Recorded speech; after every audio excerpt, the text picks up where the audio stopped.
9h03 sur TV Finance et Boursorama. C'est l'heure de prendre le pouls de la bourse à son ouverture.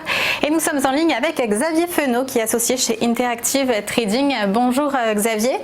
Bonjour. Alors ce matin, on devrait être à 5566 points. Qu'est-ce qu'on peut en attendre? Est-ce que la Fed, la conférence de presse de Jérôme Powell pourrait avoir un impact négatif sur les marchés comme elle l'a eu hier sur les marchés américains?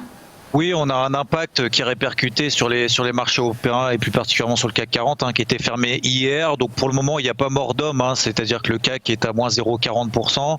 On est toujours dans une phase de stabilisation horizontale, absolument larvée entre 5540 et 5600 points. Donc 1% de volatilité extrême entre le plus haut et le plus bas depuis maintenant plus d'une semaine. Donc il se passe quasiment plus rien sur les marchés, même si, comme vous l'avez dit, il y a une léger pic de volatilité hier soir aux États-Unis, mais pour autant, il n'y a pas pour le moment de signal baissier important.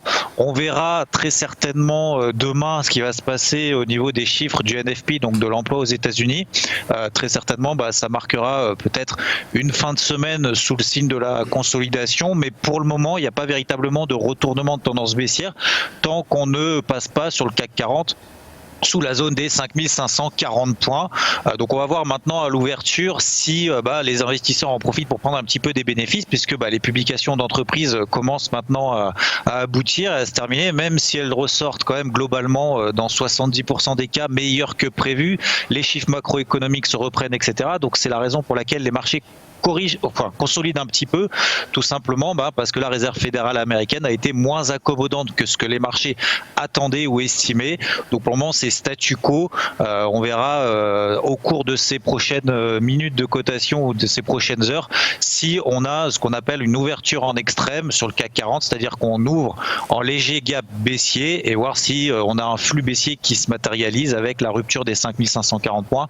Mais pour le moment, on est toujours coincé sur le CAC entre 5540 et 5600 points. Tant qu'on n'en sort pas, pour le moment, on n'a pas véritablement de visibilité dans une optique de swing trading. Merci beaucoup Xavier Fenot. Je rappelle que vous êtes associé chez Interactive Trading.